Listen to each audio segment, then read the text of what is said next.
Kyle, and this is Ray Barker. Ray and I haven't seen each other in 18 years. Ray Barker lives in Washington, D.C. We last knew each other in Cleveland, Ohio. We're going to read a piece together tonight. It's called The Lost Dances. Each piece we're going to switch. Each piece is a description of the dance that was composed but never performed. And so we'll begin with the title of the piece, the year that it was written, and the name of the artist. And then what follows are instructions on how to perform the dance. Okay?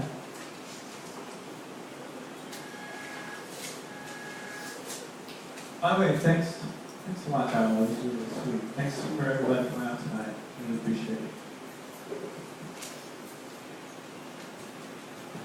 Ballet with Phantom Limbs. Can you guys hear me? Yeah. Ballet with Phantom Limbs. 1975. Page and E. An amputee ballet. It needs notes specify the dancers should be veterans of the most recent war. The piece, a scene-by-scene recreation of La Bayadere, or if the budget allows, the Nutcracker, with wheelchairs, crutches, amplified noise makers. At the completion of the ballet, prosthetic limbs are thrown at the bowing cast, like roses. The Six Married Venus, 1959, Oscar Lutz. A set piece to be performed outdoors in urban environment. Props, one piece of chalk, 6 homeless women, $201 bills, a ladder. A set, on a street or sidewalk. In chalk, draw 6 smallish circles, equidistant from each other. 10 paces away, draw 1 10 by 10 square. Instruct the women, the 6 married Venus, to each choose a circle to stand on. When the piece begins, the women are to fall on their hands and knees and lick the chalk with their circles. The first one finished is the first to run to the square where money is already fluttering down from the height where the director stands. The top is the ladder. Once the square is filled with all 6 Marys, throw the money by fistfuls. Watch them fight for it like carve over inches of bread. Once all that has been pocketed, the crowd steps forward with straw broom. Together they sweep away the edges of the square. The Marys walk away all the richer.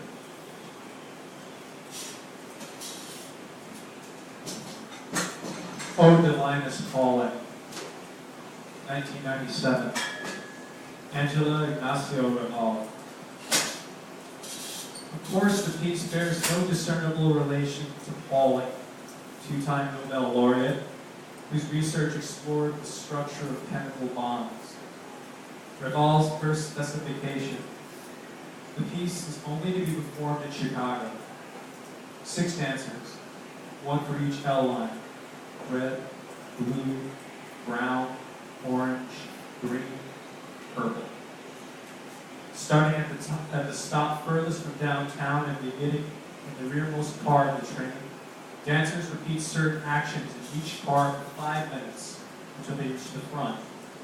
Once they reach the front car, they repeat these actions in reverse, 5 minutes per car, back where they came from. Once the trains reach the loop, each dancer sings a song of their own making. Jolly, sad, no matter. When the trains reach Clark Lake, at the Thompson Center they set off, follow the crowd. In the main plaza, the dancers take their bow. Applause from the audience, confused or not, is welcome. Footbox, 2003. Grupa Etna. Technically a ballet of dirt. Several floor fans are positioned around a large room. The room's walls are lined with aluminum bleachers where the audience is invited to sit. Dance in 3 acts, low, medium, and high, according to the settings of the fans. Begins at low, dirt skitters across the floor. The medium thus begins at low. At high, the room is fully clouded. The audience is invited to wear goggles, dust masks issued to them in the lobby. 5 minutes into high, 2 tall men dressed in burlap overalls shuffle into view, carrying feed shovels. Scoop, tossed through the air, dancing to the drop of it, which plumes up as smoke. For 10 minutes, they lean the shovels against each other in the middle of the room, back to back, walk away. The fans are unplugged. The men lay down. The piece settled. Non Finito for Rosa. 1964. Rosa Smith. Composed for self-performance. Lights rise on one woman, naked, holding a white, long-stemmed rose, staring at it with supreme concentration, willing it to grow. Boos from the audience are integral.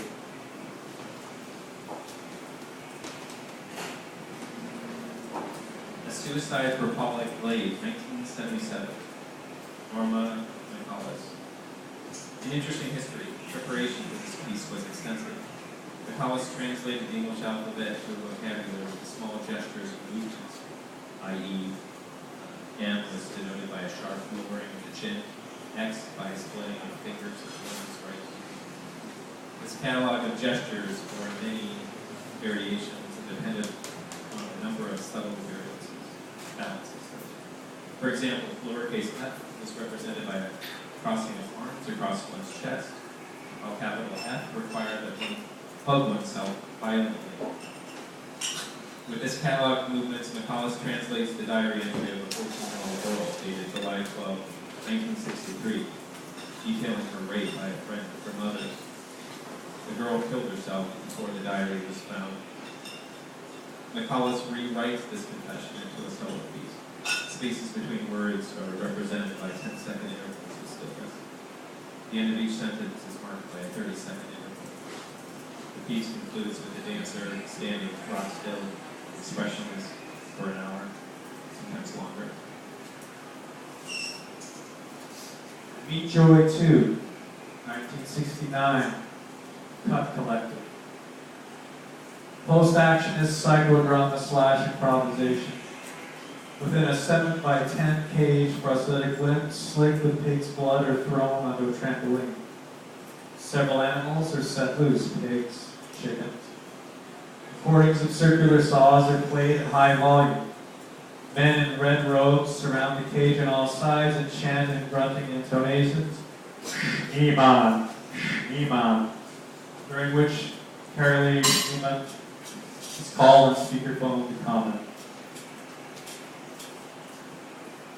Tete a Tete, 1971, bend forward. 1 minute piece, 2 women in headstand positions relate their worst fears to each other in monosyllabic sentences.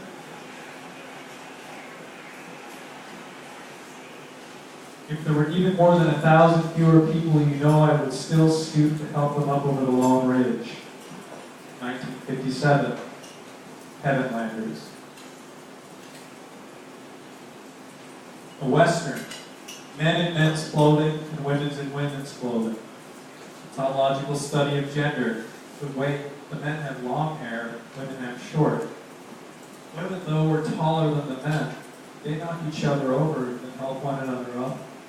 Seemingly unstructured, but as the program notes relate, this is the first and only piece created according to a visual modification of the 12-tone technique extrapolated from Schoenberg's system for serial composition. All collisions are calculated, all extended hands specified. I Love Piano, 1993. Man masturbates onto the keys of piano that sits down to play while lying in his sleep. Boredom Bit, 1999, Dick Higgins. Composed post-mortem after Higgins' death. Computer-generated series of set movements, calculated according to the height, weight, and age of dancer number 1. Nearby dancer number 2 kneels off stage. Dancer 2 rolls pennies across the stage towards dancer 1. Once $10 worth of pennies has been rolled, the piece is announced to be over. For an encore, pennies are swept off the stage into the audience. I'm going to want you to read one quick one.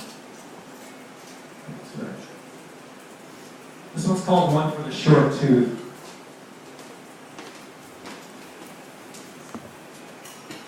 Yesterday I read an online tribute to a singer-songwriter who died of alcoholism. With acute dipsomania, the guy had written, somewhat callously, I thought, capitalizing on someone's last days to display his knack for writing a memorable phrase. There was nothing memorable about the way the singer had died, without medical insurance or money. He didn't even have a bank account. All of which I'm sure the reviewer writing the article did have. But the singer, the reviewer said, had lived along the edge of